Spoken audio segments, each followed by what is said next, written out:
50 வயசுல 50 தொழில் பார்ப்பாங்க.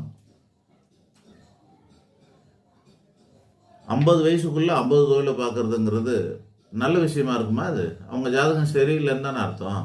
50 இடத்துல நான் வேலை செஞ்சுட்டேன், 50 இடத்துல நான் அதை பண்ணிட்டேன், அதான் வேலை மற்ற முயற்சி தொழில் எல்லாம் சேர்த்தா 50 முயற்சிகள் பண்ணியிருப்பாங்க.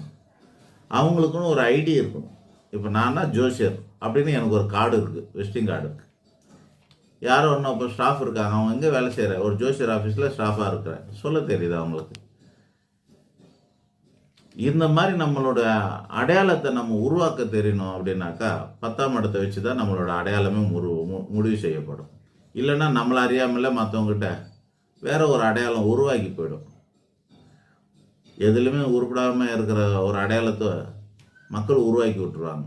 அதனால் விரைவில் நீங்கள் உங்களோட தொழிலுக்கான அடையாளம் என்ன, உங்களோட தொழில் என்ன, நீங்கள் எதில் நிலச்சிக்க முடியும் அல்லது நீடித்து வாழ முடியும் அப்படின்னு கண்டறியணும். அது நீங்கள் ஜோசியரை பார்த்து தெரிஞ்சுக்கிறது ரொம்ப அவசியமாக ஒரு தொழிலை தேர்ந்தெடுக்கணும். அது உங்களுக்கு பிடிக்குதோ பிடிக்கலையோ அது வேறு விஷயம்.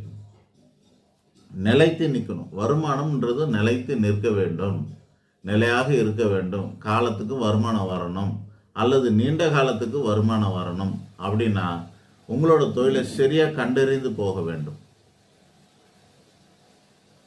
அந்த மாதிரி கண்டறிந்து போகிற பட்சத்தில் வரும். அது ஜோசியரே தொழிலை சொல்லுவாருன்னா அவருக்கெல்லாம் தொழிலெல்லாம் சொல்ல மாட்டார். அவருக்கு அந்த வேலை இல்லை. ஏன்னா உலகத்தில் ஒரு 9 கோடி தொழில் இருக்குதுன்னு வச்சுங்களேன். ஒரு கிரகத்துக்கு 1 கோடி தொழில் இருக்குது. அந்த 1 கோடி தொழிலையும் நம்ம உங்களுக்கு லிஸ்ட்டு போட்டு கொடுக்க முடியாது. நீங்கள் இது வரைக்கும் தொட்டதில் உங்களோட தொழில் ஸ்தானத்துக்கு சம்மந்தப்பட்ட கிரகம் எது அப்படின்னு சொல்லலாம். அட்லீஸ்ட் ஒரு 9 துறையாச்சும் நம்மளால் எடுத்து சொல்ல முடியும். நீங்கள் இதில் போகலாம், இதில் போகலாம், இதில் போகலாம் அப்படின்னு நம்ம சொல்ல முடியும். ஒரு லக்னத்துக்கு 10ஆம் இடம் குரு சம்மந்தப்பட்டிருக்குது அப்படின்னா நீங்கள் அரசு துறையில் வேலை செய்யலாம். தனத்துறையில் தனக்காரகன் குரு பகவான், அதனால் பொருளாதாரம் சம்மந்தப்பட்ட, பேங்கிங் சம்மந்தப்பட்ட, லேவாதி சம்மந்தப்பட்ட இந்த இடங்களில் வேலை செய்யலாம். குருனா ஆன்மீகம், அதனால் நீங்கள் ஆன்மீகத்துறையில் வேலை செய்யலாம். குருனா உபதேசம், அதனால் நீங்கள் டீச்சராக இருக்கலாம். இந்த மாதிரி குருன்னா தானியம், அதனால் நீங்கள் ஒரு உணவு சம்மந்தப்பட்ட தொழிலில் வேலை செய்யலாம். இப்படி நம்ம பலதரப்பட்ட தொழில்களை கண்டறிந்து கரெக்டாக எடுத்து தர முடியும். நம்ம கொடுக்கக்கூடிய ஒரு 9 தொழில் 10 தொழில் கொடுக்குறோன்னா அந்த தொழிலிருந்து உங்களுக்கு ஒன்று ஆர்வமானது கண்டிப்பாக இருக்கும்.